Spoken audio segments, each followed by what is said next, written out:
J'aime bien régulièrement te proposer des vidéos sur le processus créatif et j'aime bien pour cela du coup faire des vidéos en fait sur les backstage de la chaîne. J'aime bien te montrer les coulisses parce que je me dis que peut-être que ça peut, toi, t'apporter des éclairages pour tes propres expériences, pour tes propres activités. Peut-être que le fait de montrer les difficultés, les points de blocage, le fait que tout ne coule pas toujours de source, et ben ça peut t'apporter quelque chose. En tout cas, j'espère que oui. Dernièrement, en fait, je regardais un peu les vidéos que j'avais pu faire sur ce sujet-là et je me disais mince, j'ai pas non plus envie de partager mes états d'âme en fait. J'ai envie que ce soit quelque chose de constructif et même de positif. Et du coup aujourd'hui j'avais envie de te proposer une vidéo un peu différente en fait, de faire un arrêt sur image un peu plus léger et de te parler peut-être de quelque chose de magique. Non, j'avais envie de te parler du livre Big Magic d'Elizabeth Gilbert. Je t'en parlais dans mon dernier kiff créatif. C'était un livre que j'avais envie d'entreprendre de lire ou que j'avais commencé à lire, je sais plus. Bref, j'ai vraiment commencé à le lire. Je voulais pas faire un résumé, c'est pas du tout l'objet de cette vidéo. Si jamais un jour t'as envie de le lire, j'avais envie de te cacher le plaisir de le lire. Mais j'avais envie de réagir en fait à certains points, de partager en fait certaines interrogations que j'avais en lisant ce livre. Alors il faut savoir que moi j'aime bien lire des livres sur la créativité. J'ai commencé à me créer une petite bibliothèque créative parce que je trouve que c'est des coachs en forme de livre en fait, ce genre de livres, et c'est pour ça que je les aime bien. Ça m'apporte de la motivation, ça m'apporte quelque chose de léger, de distrayant souvent, et ça m'aide en fait dans mes problématiques créatives. En fait, j'aime créer, mais souvent je trouve que créer c'est complexe, c'est pas un process linéaire. Et parfois j'ai l'impression que ça s'apparente à des montagnes russes, qu'il y a des hauts, des bas, que parfois ça te donne des hauts le cœur. Et j'aime bien trouver des moyens de soutenir ma démarche et de faire en sorte que les choses soient peut-être plus simples, plus souple, plus flexible, et essayer de comprendre en fait ce processus complexe. Pour moi c'est une manière justement de rendre les choses plus simples en fait, d'être plus à l'aise avec elles et de trouver des moyens de mieux créer au final.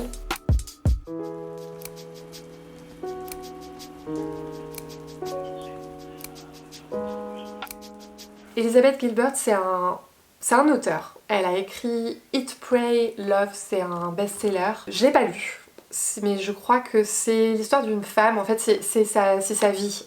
C'est l'histoire d'un voyage en Inde et de toutes les réalisations qu'elle a eues en chemin. Et je crois qu'il y a un film avec Julia Roberts sur le sujet, je l'ai pas vu non plus, mais du coup ça m'a donné envie de lire le livre. Et dans ce livre-là, elle nous fait part un peu de son expérience d'écrivain, en tout cas des enseignements dont elle peut nous faire part, et de sa philosophie qui est du coup un peu particulière parce que elle part du postulat que la créativité c'est quelque chose de magique.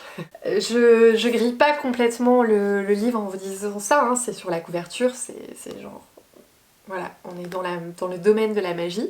J'exagère un peu et je force le trait, mais en fait, en gros, pour vous donner l'idée générale, enfin une de ces idées générales, c'est que pour elle, les idées sont des entités autonomes et que tous les créateurs, en fait, reçoivent ces idées et qu'elles passent au travers des créateurs et puis que les idées voyagent comme ça. Et que donc l'inspiration qu'on peut avoir à un moment donné, elle fait partie du domaine de la magie.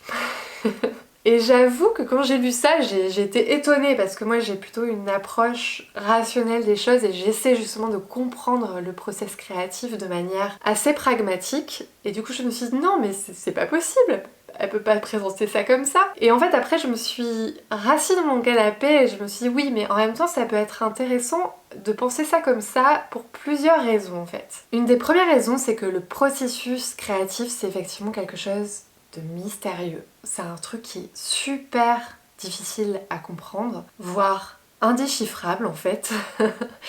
Mais quand on arrive en bout de processus de création, en fait c'est souvent hyper difficile de disséquer les choses et de se dire rationnellement ah bah tiens voilà je suis passée par telle étape et telle étape et telle étape et j'ai eu telle idée à tel moment pour telle raison. Et il y a un truc qui est très vrai, c'est qu'il n'y a pas de mode d'emploi en fait. Et c'est peut-être pour ça que souvent on est un peu désemparé et qu'on trouve que c'est hyper complexe et que ça nous dépasse, c'est que on peut pas nous dire tiens voilà, il faut faire comme ça de A à Z et c'est bon, t'auras créé un truc quoi. On nous donne un cadre en fait, on nous apprend des choses, par exemple dans la photo, on va nous donner un cadre technique, voilà, photographier ça marche de telle façon. Dans le domaine de l'écriture, on va nous dire voilà, ben ça c'est les règles de grammaire, ça c'est l'orthographe et on va apprendre ça. Mais à un moment donné, quand on veut créer des choses, et en fait il faut se détacher des règles et c'est peut-être pour ça que parfois certaines personnes donnent des conseils en disant bah voilà, la seule règle c'est qu'il n'y a pas de règle. Et du coup c'est parfois un peu confusant d'entendre ça en se disant ouais, ok mais bon ça peut être sympa d'avoir quelques règles à suivre. Et je pense qu'on peut avoir des bons conseils ou des pistes à suivre, mais que quand on veut vraiment se lancer dans un processus de création, bah voilà, en fait c'est du freestyle. Chacun va suivre son chemin et on peut pas nous dire comment faire en fait. C'est pas quelque chose de reproductible à l'identique, c'est pas quelque chose de standardisable et c'est ça qui fait que c'est quelque chose aussi de précieux, de fascinant, de passionnant. Un autre truc c'est que effectivement le processus créatif il peut être magique parce que y a ces moments magiques en fait de l'étincelle où on va avoir une idée ou un truc, on se lève un matin et on sait pas, on a cette idée et on sait pas vraiment d'où elle est sortie, ou de hasard ou de coïncidence où les choses tout à coup s'alignent et on sait pas pourquoi non plus. En photo, c'est l'instant décisif, il y a un truc, à un moment donné, un sujet qui va passer dans le cadre et ok on se sera préparé parce qu'on aura vu le cadre, on aura pensé à une composition, mais du coup voilà, il se passe un truc à un moment donné, on le saisit au vol et ça aussi, ça peut avoir un côté un peu magique. Et je pense que du coup, dans ces moments-là, la joie, l'enthousiasme qu'on peut ressentir, encore une fois, fait que on peut trouver ça magique en fait. C'est toutes ces petites étincelles, ces crépitements qui se produisent à ce moment-là, ça fait qu'on peut être transporté aussi et transcendé. Un autre truc que je trouve intéressant dans sa façon de décrire que le processus créatif est magique, c'est que elle dit que les idées ne nous appartiennent pas. Et ça, je trouve ça intéressant parce que du coup, dès lors qu'on dit ça, en fait, on enlève tout le côté concurrentiel, compétitif, le fait de se comparer les uns les autres, le fait de courir pour avoir la meilleure idée. On enlève tous ces enjeux et ça je trouve ça intéressant. Je pense que moi rationnellement j'ai envie de l'expliquer d'une autre façon en fait. C'est pas de la magie, c'est le fait qu'à un moment donné on est tous baignés dans des contextes qui sont identiques en fait. Et on peut être influencé par des tendances ou des courants qui sont un peu semblables.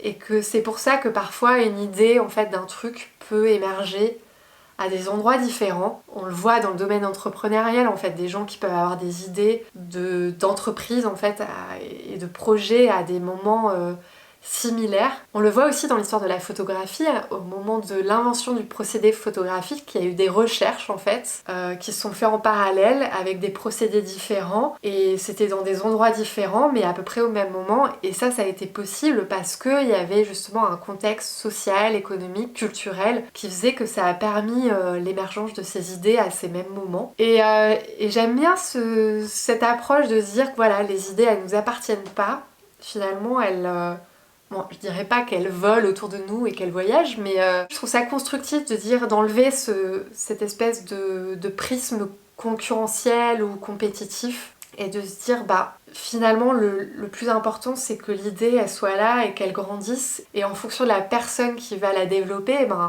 finalement, ce à quoi il va aboutir, ça va être quelque chose de toute façon très personnel et très propre. Et ce que je trouve enfin intéressant, c'est tout le lâcher prise en fait. Et le fait de se dire, voilà, je dois pas chercher à être en contrôle et maîtriser à tout prix ce processus de création. En fait, il y a forcément des choses que je vais pas maîtriser. Et ça enlève en fait tout le côté dramatique. C'est ce qu'elle essaie de faire en fait à travers son bouquin. Et c'est ce que j'ai trouvé intéressant, c'est qu'elle enlève en fait tout le côté artiste torturé, drama queen, enfin voilà.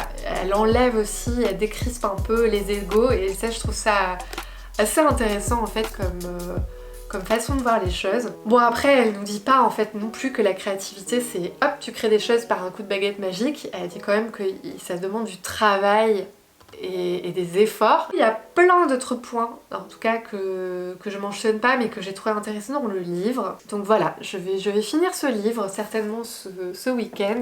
Si jamais tu l'as lu, je serais intéressée de savoir ce qui toi t'a marqué et ce que t'as aimé dedans. Est-ce que c'est ce côté justement de lâcher prise et de déculpabilisation et de j'enlève les enjeux? Est-ce que toi ça t'a un peu surpris le fait qu'elle parle de la créativité comme quelque chose de magique ou est-ce que c'est quelque chose justement qui te séduit? Dis-moi et voilà. Même si tu n'as pas lu le livre ou même si tu ne comptes pas le livre, j'espère que cette vidéo t'aura intéressé. Dis-moi ce que t'en as pensé en commentaire, like-la si elle t'a plu et je te dis à très bientôt.